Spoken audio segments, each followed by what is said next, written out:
दीपक दीपक अंधेरों में ही जला करता है, फूल तो कांटों में ही खिला करता है। पहचान खुद को यूं है पास न बैठ, हीरा अक्सर कोयलों में ही मिला करता है। हीरा अक्सर कोयलों में ही मिला करता है। तो दोस्तों, अपने आप को कम मत आंको, अपने आप को अंदर झांक कर देखो, आप में बहुत प्रतिभा है। मैं मोहन शर्मा आपके अपने YouTube channel take your goal पर आप सभी का हार्दिक अभिनंदन करता हूं। दोस्तों, जैसा कि आप जानते हैं, मैथमेटिक्स में अपनी एक्सरसाइज चल रही है प्रॉफिट एंड लॉस, लाभ हानि का 5वां पार्ट लेकर हम आज साथ हैं। आप वीडियो को अंत तक देखना, चैनल को सब्सक्राइब करना, बेल आइकन को दबाना दोस्तों, ताकि अगले नोटिफिकेशन के लिए आपको किसी का मोहताज नहीं होना पड़े। अगला नोटिफिकेशन तुरंत आपके मोबाइल स्क्रीन पर होना चाहिए। तो आइए शुरू करते हैं mathematics profit and loss part number 5। तो दोस्तों, पार्ट नंबर 5 में टाइप नंबर 13 है। 12 तक टाइप हमने 4 नंबर पार्ट में किए थे। 13वां जो टाइप है वह तौल में त्रुटि या धोखा करना, या माप में धोखा करना, या नाप में धोखा करना। ठीक है दोस्तों, तौल, नाप और माप, इन सब में जो धोखा होता है वो इस टाइप में आता है। तो अपने पास पहला प्रश्न है, एक दुकानदार वस्तुओं को क्रय मूल्य पर ही बेचता है, यानी जितने में खरीदता है उतने में ही बेचने का दिखावा करता है वो केवल, और परंतु वस्तुओं को तौलते समय 250 ग्राम के स्थान पर, कितने ग्राम के स्थान पर? 250 ग्राम के स्थान पर 200 ग्राम ही तौलता है। तो ऐसे बेईमान किस्म के दुकानदार होते हैं जो हमेशा लाभ लेते हैं दोस्तों। तो इसमें हमेशा ही क्या होता है? लाभ, क्योंकि ये कम तौलते हैं। लाभ परसेंट के लिए जो फॉर्मूला होता है वो ये है, तौल में कमी। ऐसे ही अगर नाप होगा तो नाप में कमी, माप होगा तो माप में कमी, बटा दिया गया वजन या मात्रा गुणा 100। ये इसका फॉर्मूला रहता है दोस्तों। ठीक है, क्योंकि देखिए 250 ग्राम वस्तु होनी चाहिए थी, वहाँ दी कितनी? 200 ग्राम। तो जो 50 ग्राम वस्तु उसके पास बच गई है वो फायदा कौन से वेट पे हुआ? 200 ग्राम पे, ना कि 250 ग्राम पे। तो बटा में दिया गया वजन आता है, ना कि वास्तविक वजन वो। अब देखिए तौल में कमी कितनी है? 250 में से 200 घटाएंगे तो आप 50 ग्राम। दिया कितना है वजन? 200 ग्राम, गुणा में 100। अब इनको हम काट देते हैं तो 2 जीरो से 2 जीरो कैंसिल हो जाती है दोस्तों। 2 का भाग हम 50 पे देंगे तो क्या आ जाएगा? 25%। ये उस दुकानदार का लाभ है। ठीक है ना दोस्तों? तो उसका लाभ क्या है? 25%।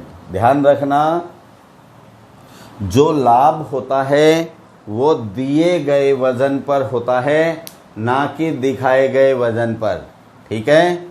क्वेश्चन नंबर 2 में देखिए, एक दुकानदार वस्तुओं का विक्रय मूल्य क्रय मूल्य के बराबर रखता है, यानी जितना क्रय मूल्य है उतना ही विक्रय मूल्य रखता है, परंतु 1 किलोग्राम के स्थान पर वो 960 ग्राम तौलता है। कम तौल रहा है ना, तो उसका लाभ परसेंट क्या होगा? तो लाभ परसेंट बराबर, अब अपन सूत्र तो जानते हैं, क्या आएगा, तौल में कमी। देखिए 1 किलोग्राम में कितने ग्राम होते हैं, 1000। तो 1000 ग्राम की जगह वो 960 ग्राम तौल रहा है, तो कितना कम तौल रहा है, 40 ग्राम। दिया कितना, 960 गुणा में क्या, 100। अब इनमें 0 से 0 कैंसिल हो जाती है दोस्तों। 4 से 96 को काट दो, 4 एकम 4, 4 दूनी 8, 1 बचेगा 16 हो जाएगा, 4 चौके 16। तो 100 और 24 को वापस आप 4 से काट सकते हैं। 4 छिके 24 और 25 चौके 100। अब आपके पास रह गया ऊपर 25 बटा में 6। तो 25 में 6 का भाग देंगे, कितना आएगा, देखिए ये 6 का भाग दे रहे हैं हम कितने में, 25 में। 6 चौके 24, क्या बचा 1, तो 1 यहाँ ऊपर और 6 नीचे। 4 सही 1/6% ये लाभ होगा दोस्तों। ठीक है। अब क्वेश्चन नंबर 3 की ओर आप नज़र दौड़ाएंगे तो वो इनसे भिन्न है। यानी कुछ ऐसे दुकानदार होते हैं जो वस्तुएं जब खरीदते हैं तब भी तराजू उन्हीं की होती है और बेचते हैं तब भी तराजू उनकी होती है। यानी खरीदें चाहे बेचें, तराजू उन्हीं दुकानदारों की होती है।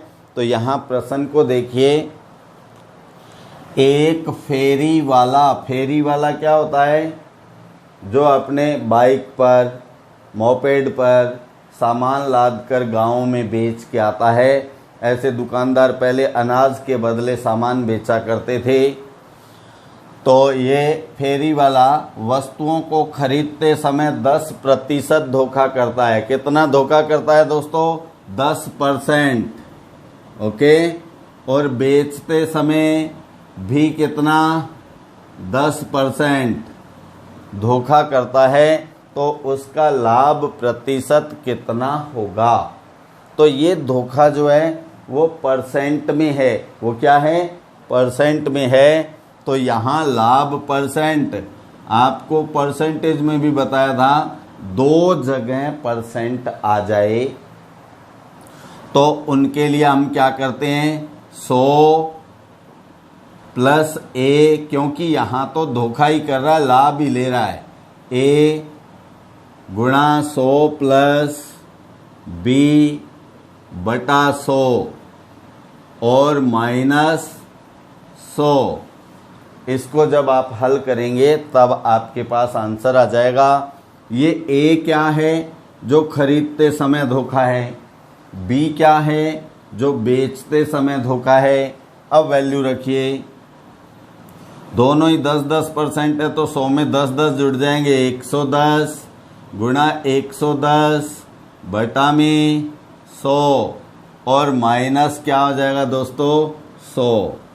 0 से 0 और 0 से 0 कट हो जाती है। अब क्या बचा अपने पास, 11 गुणा 11 121 और 121 में से क्या घटाना है, 100 घटाएंगे तो क्या आ जाएगा, 21%। ये लाभ है दोस्तों। ठीक है।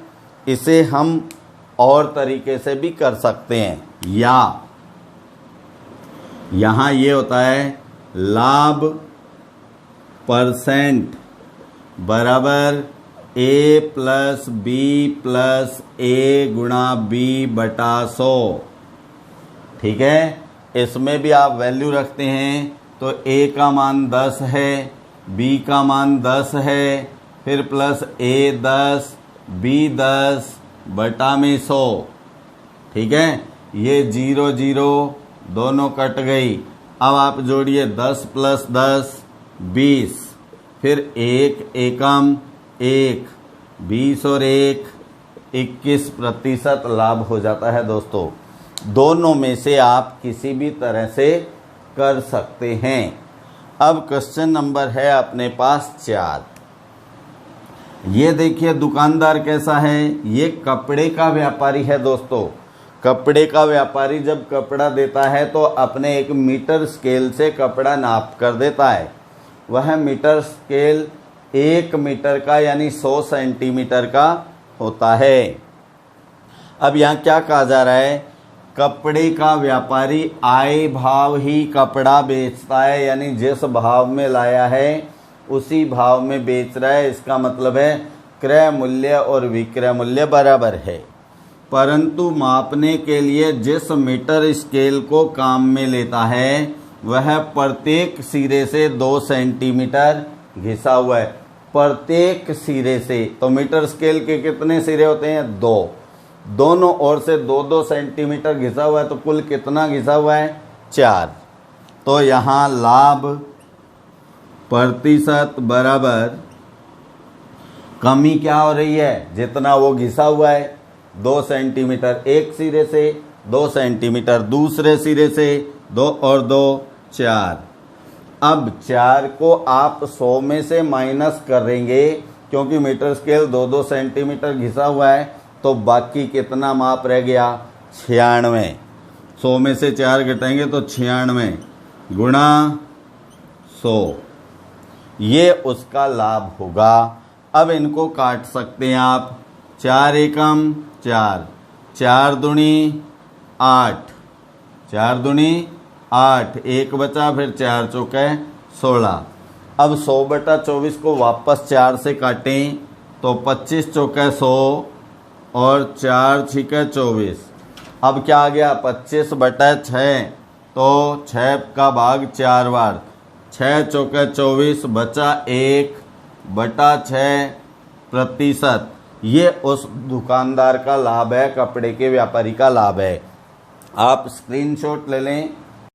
ठीक है दोस्तों, ये अभी हुआ टाइप नंबर 13। अब है टाइप नंबर 14। 14 नंबर टाइप में क्या है, देखिए, जब मूल्यों तथा लाभ या हानि का पारस्परिक संबंध दिया हो। लाभ या हानि का मूल्यों के साथ कोई संबंध भिन्न रूप में दिया होता है तो इससे संबंधित प्रश्न भी बनते हैं। तो जैसा कि प्रश्न नंबर 1 में किसी वस्तु को बेचने पर लाभ विक्रय मूल्य का 1/6 भाग होता है। बहुत से जो विद्यार्थी होते हैं जिनका बेस गणित में कमज़ोर होता है, मैथ में कमज़ोर होता है, वो जैसे ही कोई संख्या पॉइंट में आती है, दशमलव में आती है, भिन्न रूप में आती है, तब उनको ऑटोमेटिक वे मुश्किल लगने लगते हैं प्रश्न, जबकि ये मुश्किल नहीं होते हैं। इस प्रकार का जो संबंध है, देखिए यहाँ क्या कहा है, लाभ विक्रय मूल्य का कितना, 1/6, ये ही मुख्य जड़ है यहाँ। तो इस भिन्न से पहले जो भी वैल्यू होती है उसका मान हर होता है, यानी विक्रय मूल्य कितना हो गया, विक्रय मूल्य हो गया 6 रुपये, और ऊपर के जो वैल्यू है, जो विक्रय मूल्य संबंध किसका बताया, लाभ का, लाभ क्या हो गया, 1 रुपया। तो यहाँ हम लिख लेते हैं, लाभ तो कितना हो गया, 1, और विक्रय मूल्य क्या है, विक्रय मूल्य है 6। ठीक है दोस्तों, अब अपने से पूछा है लाभ परसेंट क्या होगा, तो हम जानते हैं लाभ या हानि परसेंट की गणना जो की जाती है वो हमेशा ही क्रय मूल्य पर होती है। अब देखिए, क्रय मूल्य अभी नहीं है ना अपने पास, तो क्रय मूल्य भी यहाँ ज्ञात कीजिए आप। क्रय मूल्य क्या होता है, विक्रय मूल्य माइनस लाभ। अब हम विक्रय मूल्य कितना जानते हैं, यहाँ 6, लाभ क्या है 1, तो क्रय मूल्य क्या आ गया 5। अब है लाभ परसेंट, चाहे तो लाभ परसेंट से कर दें, या आप जानते हैं क्रय मूल्य 100% होता है, उसके अनुसार कर दें दोस्तों। अगर हम सूत्र से करते हैं तब तो ये है लाभ परसेंट बराबर, लाभ कितना हो रहा है 1 रुपया, यानी 1, और क्रय मूल्य क्या है, बटा में क्रय मूल्य होता ना, 5 गुणा 100, ना दोस्तों, 1/5 गुणा 100। 1 क्यों आया? 1 लाभ है, 5 क्रय मूल्य है और परसेंट 100 पे निकलती है, इसलिए गुणा 100। 5 का भाग देंगे तो क्या आ जाएगा? 20%। ये तो हुआ फॉर्मूला के हिसाब से। अगर हम फॉर्मूला यूज़ ना करें और यहाँ सीधा परसेंट वाइज करें तो देखिए ऐसा हो सकता है। हमने ये मूल्य लाभ सब ज्ञात कर लिए हैं। आप क्या जानते हैं? क्रय मूल्य हमेशा कितने परसेंट होता है? 100%। तो यहाँ हम क्या लिखें? 5 जो क्रय मूल्य है वो कितने परसेंट के बराबर है? 100% के बराबर है। और जो लाभ है वो 1 कितने परसेंट के बराबर होगा? तो क्या हो जाएगा? 100/5 गुणा में ये राशि आती है। अब ये राशि 1 है, इसलिए इसे लिखने की ज़रूरत नहीं होती है। 20%। चाहे ऐसा कर लो चाहे ऐसा कर लो, जैसा आपको सही लगे उस टाइप से करना है। अब क्वेश्चन नंबर 2, प्रश्न नंबर 2 को देखिए। किसी वस्तु को बेचने पर हानि, ये जो संबंध होता है ना, इसको ध्यान रखो।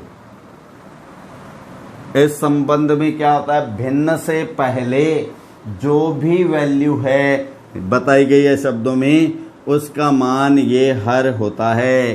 तो विक्रय मूल्य की 1/7, विक्रय मूल्य की 1/7, तो 7 क्या है? विक्रय मूल्य। यहाँ लिख लेते हैं विक्रय मूल्य बराबर 7 रुपये और 7 इकाइयों, एक ही बात है।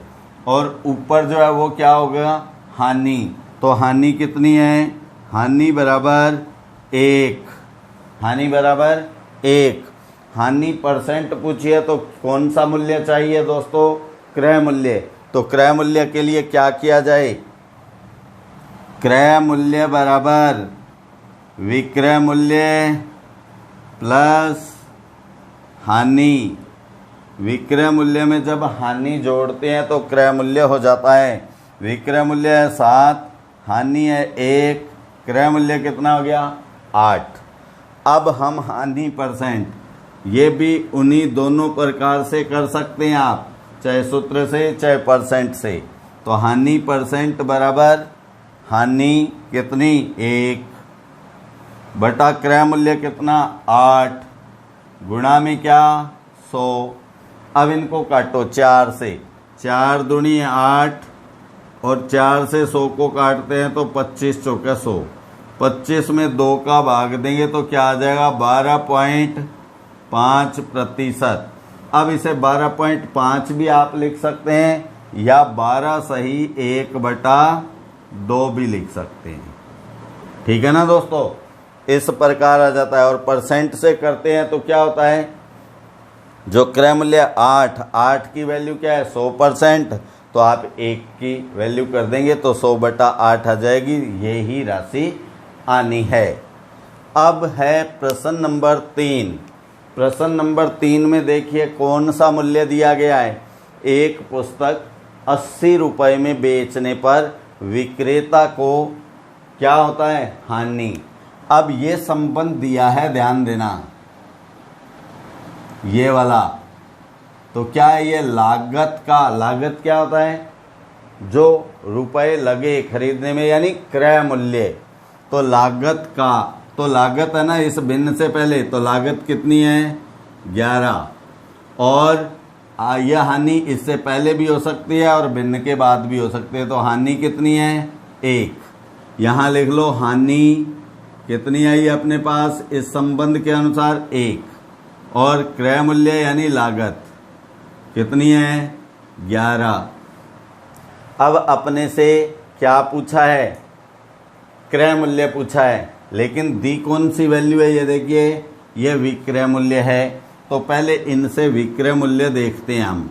विक्रय मूल्य जब कम होता है तब हानि होती है। तो क्रय माइनस हानि। क्रय कितना?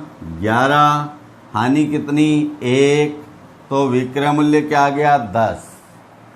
अब आपके पास 10 विक्रय मूल्य आया इस संबंध के अनुसार। जबकि प्रश्न में आपको विक्रय मूल्य कितना दिया है 80। तो इसका मतलब है इस 10 की वैल्यू क्या है 80 है।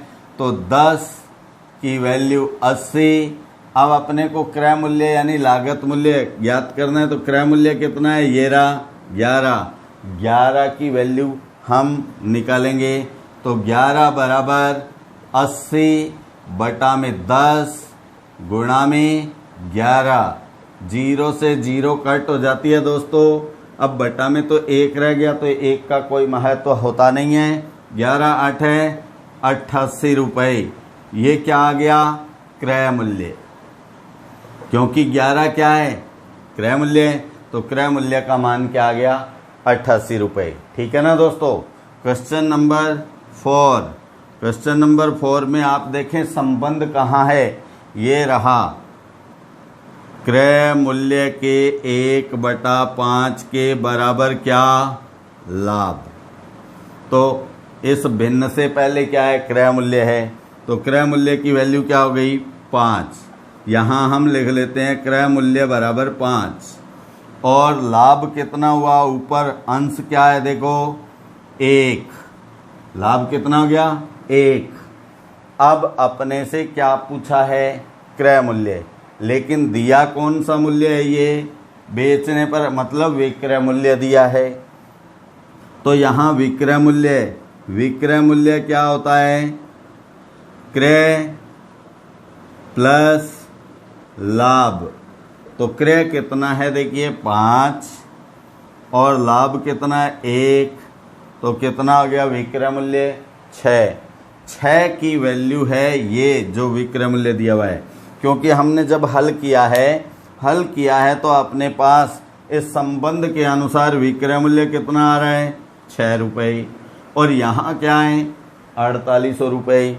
इसका मतलब 6 की जो वैल्यू है वो कितनी है 4800 रुपये है। और ज्ञात क्या करना है क्रय मूल्य। यहाँ देखिए क्रय मूल्य कितना दिख रहा है आपको 5। तो 5 की वैल्यू 4800 बटा 6 गुणा 5। ठीक है ना दोस्तों। अब आप जानते हैं इस 6 से 4800 को काट सकते हैं। 6 एकम 6, 6 8 48, 00 की 00 आ जाएगी। तो 8 5 40 और 2 0 यानी 4000 रुपये। ये क्या आ गया 5 की वैल्यू है और 5 क्या है क्रय मूल्य।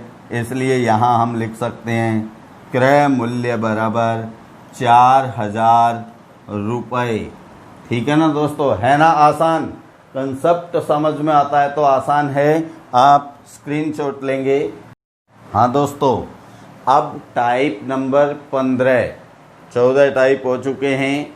15 नंबर टाइप, जैसा कि आप हेडिंग में देख रहे हैं, जब वस्तु को कई बार या कई जगह बेचा जाए, यानी वस्तु तो एक है, उसे पहला व्यक्ति दूसरे को, दूसरा तीसरे को, इस प्रकार तीसरा चौथे को बेचता है। ये होता है वस्तु का कई बार बिकना, कई जगह बिकना।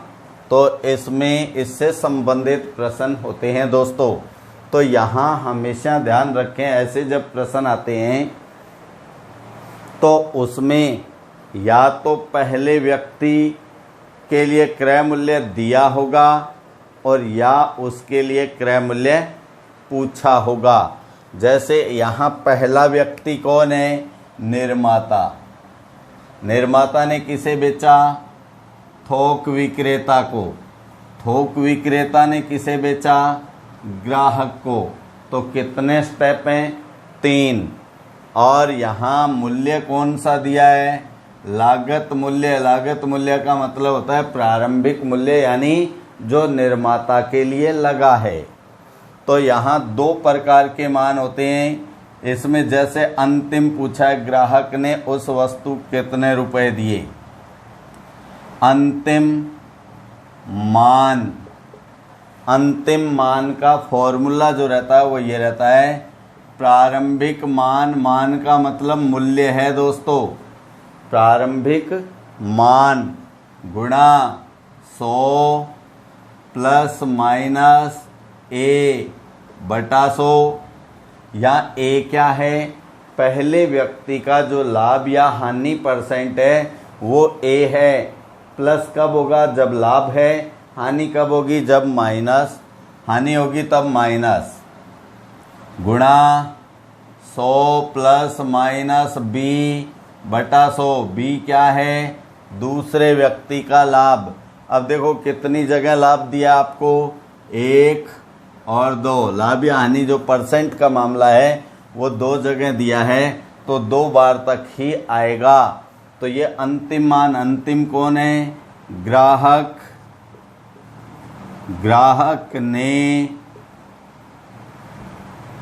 वस्तु खरीदी, यानी ग्राहक के लिए क्रय मूल्य पूछा है, तो यह अंतिम मान होता है दोस्तों। प्रारंभिक क्या है, निर्माता के लिए कितना लागत है, 600, ये प्रारंभिक मान है। गुणा 100 में पहला लाभ, या लाभ है तो जोड़ दो, हानि है तो घटा दो। पहला क्या है, 20% लाभ, तो 100 में 20 जोड़ेंगे तो क्या आया, 120 बटा 100। फिर दूसरा क्या है, 15% लाभ, ये भी प्लस होगा, तो 100 प्लस 15, 115 बटा 100। जब इनको आप सॉल्व करेंगे तो आपके पास जो आंसर आएगा वो ग्राहक के द्वारा दिया गया क्रय मूल्य होगा। जैसे यहाँ हम देखें क्या कट गया, 2 जीरो से 2 जीरो कट गई, 1 जीरो से 1 जीरो कट गई। ठीक है दोस्तों, अब कितने से काटा जाए, जिस संख्या के अंत में 0 या 5 हो वो कितने से विभाजित होती है, 5 से। तो 5 दूनी 10, 5 दूनी 10, 1 बचा 15 हुआ, 5 तिया 15। अब आपके पास संख्या ये 2 फिर काट दो, 2 एकम 2, 2 तिया 6। अब आपके पास जो संख्याएं बची है वो 3 गुणा 12 गुणा 23, इनका गुणनफल करना है। तो 12 तिया 36, 12 तिया 36, 36 का गुणा किससे करें, 23 से। 36 का गुणा 23 से करते हैं दोस्तों, तो क्या आया, 3 छिका 18 हासिल 1, 3 तिया 9 और 1 10, 1 क्रॉस लगता है। फिर 2 छिका 12 हासिल 1, 2 तिया 6 और 1 7, 8 का 8, 2 और 0 2, 7 और 1 8, कितना आ गया दोस्तों, 828 रुपये। ये जो रुपए है वो किसने दिए, ग्राहक ने क्रय मूल्य के रूप में दिए हैं। तो ग्राहक ने वस्तु कितने रुपए में खरीदी, 828 रुपये में खरीदी दोस्तों। तो इन ऐसे जब प्रश्न आते हैं, जब वस्तु कई बार बिकती है, तो यहाँ देखा करो कि मूल्य पहला दिया है या अंतिम दिया है, और पूछा पहला है या अंतिम। तो यहाँ है ग्राहक ने उस वस्तु के कितने रुपए दिए, मतलब अंतिम मान। तो ये फॉर्मूला लगता है दोस्तों। ठीक है, अब क्वेश्चन नंबर 2 में देखिए, ए ने एक साइकिल 3600 रुपये में खरीदी।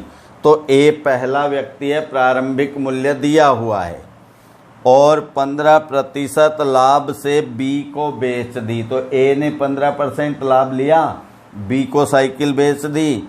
बी ने 20% हानि से सी को, बी ने किसे बेच दिया, सी को, और क्या रहा उसका परिणाम, 20% हानि।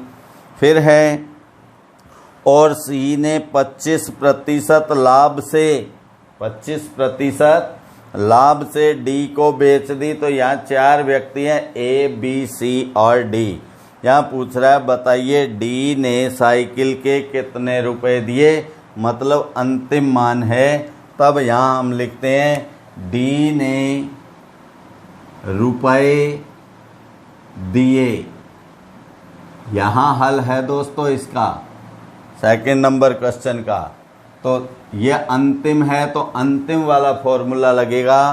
प्रारंभिक मान कितना है, 3600, 3600 गुणा पहला लाभ या हानि क्या है, पहला 15% क्या लाभ, तो 100 में जोड़ दो 100, 100 और 15 115 बटा 100।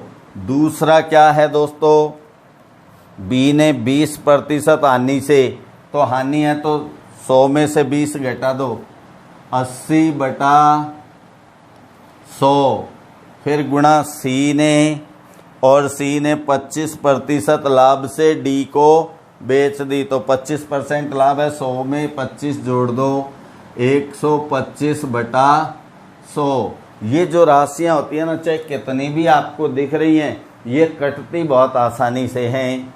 तो 2 जीरो से 2 जीरो गई, 1 जीरो से 1 जीरो कट हो गई दोस्तों। अब आप जानते हैं संख्याओं के अंत में अगर डबल जीरो 25, 50 और 75 होता है तो कितने से कटता है, 25 से। 25 चौके 100, 25 पाँजे 125। अब 5 से काटिएगा, 5 एकम 5, 5 दूनी 10, ठीक है दोस्तों। 4 एकम 4, 4 दूनी 8, 2 एकम 2, 2 एकम 2।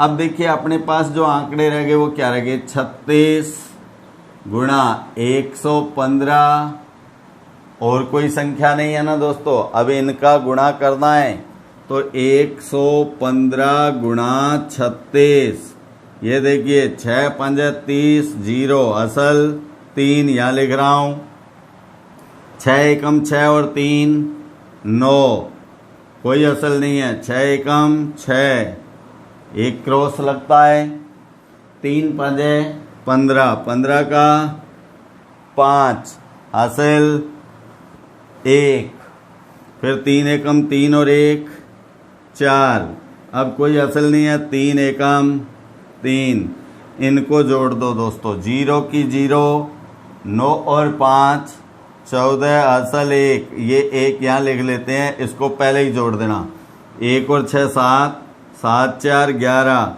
फिर असल 1 वो भी यहाँ लिख देते हैं, 1 और 3 4, तो कितना आया दोस्तों, 4140 रुपये। ये किसने दिए, डी ने, जो अंतिम व्यक्ति है उसने दिए। अब प्रश्न नंबर देखें 3, यदि किसी निर्माता का लाभांश है 10%, थोक विक्रेता का लाभांश है 15%, फुटकर विक्रेता का लाभांश है 25%, तीनों लाभ ही लाभ हैं। अब आप जानते हैं निर्माता यानी प्रारंभिक व्यक्ति जिसने वस्तु का उत्पादन किया है, जिसने वस्तु को बनाया है। निर्माता थोक विक्रेता को बेचता है, थोक विक्रेता फुटकर विक्रेता को बेचता है, और फुटकर विक्रेता आगे ग्राहकों को बेचता है। अब आपके पास है फुटकर विक्रेता ने 2530, ये रहा 2530 रुपये में वस्तु बेची, तो फुटकर विक्रेता कौन सी कड़ी है, अंतिम कड़ी है, मतलब अंतिम मान दिया हुआ है। प्रारंभिक मान पूछा है, तो प्रारंभिक मान ये होता है दोस्तों, प्रारंभिक मान बराबर अंतिम मान। अब आप देखें यहाँ जो सूत्र था, अंतिम मान बराबर प्रारंभिक मान गुणा ये हो रहा है। अब हम जो सूत्र बना रहे हैं वो प्रारंभिक मान का बना रहे हैं। ये राशियां जब इधर आएंगी तो 100 तो ऊपर चला जाएगा और ये 100 प्लस माइनस वाला रूप नीचे आ जाएगा। तो क्या आ जाएगा, 100 बटा 100 प्लस माइनस ए, 100 बटा 100 प्लस माइनस बी, फिर 100 बटा 100 प्लस माइनस सी। ठीक है ना दोस्तों, ये समझ में आ रहा है, ये पूरा है, ठीक है। अब अपने से मान पूछा गया है प्रारंभिक। प्रारंभिक कौन है, निर्माता। और निर्माता के लिए जो मूल्य होता है वो क्या होता है, उत्पादन मूल्य। यहाँ लिखते हैं हम, ये लीजिए, उत्पादन मूल्य। उत्पादन मूल्य यानी प्रोडक्शन वैल्यू क्या है, अंतिम मान कितना है 2530। 2530 गुणा 100 बटा, अब पहला है लाभ 10%, तो 100 में जुड़ेगा क्या आ जाएगा 110। फिर 100 बटा दूसरा लाभ क्या है 15, तो ये भी 100 में जुड़ेगा 115। ठीक है दोस्तों, इसको थोड़ा सा अपन इधर लिख देते हैं 2530। अब तीसरा क्या है, तीसरा भी लाभ है, तो 100 में 25 जुड़ेगा, तो 100 बटा 125। इन संख्याओं को जब हम काटेंगे तो ये कट जाएंगी पूरी, 0 से 0 काट दी हमने। ठीक है, फिर 11 एकम 11, 11 दूनी 22, 3 बचा 33 हुआ, तो 11 तिया 33। ओके, फिर 23 से ये पूरा पूरा कटता है, 23 एकम 23, 23 पंजे 115। ठीक है दोस्तों, फिर 25 से काटिए, 25 पंजे 125 और 25 चौके 100। 5 से काटो, 5 चौके 20 पंजे 100, 5 दूनी 10, 0 की 0। फिर यही 5 एकम 5, 5 चौके 20। अब आप देखें अपने पास जो संख्याएं हैं वो है 4 गुणा 4 गुणा 100, तो 4 चौके 16 और डबल 0 1600। 1600 रुपये क्या आ गया, ये मूल्य आ गया। कौन सा मूल्य, उत्पादन मूल्य। ठीक है ना दोस्तों, तो यहाँ आप ये टाइप नंबर अपना 15 है। इन सभी प्रश्नों की आप प्रैक्टिस कीजिएगा। मैं मोहन शर्मा आपसे फिर निवेदन करता हूँ, चैनल को अगर सब्सक्राइब नहीं किया है तो चैनल को सब्सक्राइब कीजिएगा, बेल आइकन को दबाइएगा, लाइक और शेयर कीजिएगा दोस्तों। टीम को बड़ा कीजिए, जीत को बड़ा मैं करूँगा। अगली क्लास तक नमस्कार दोस्तों, फिर मिलेंगे जल्द। तब तक के लिए जय हिंद।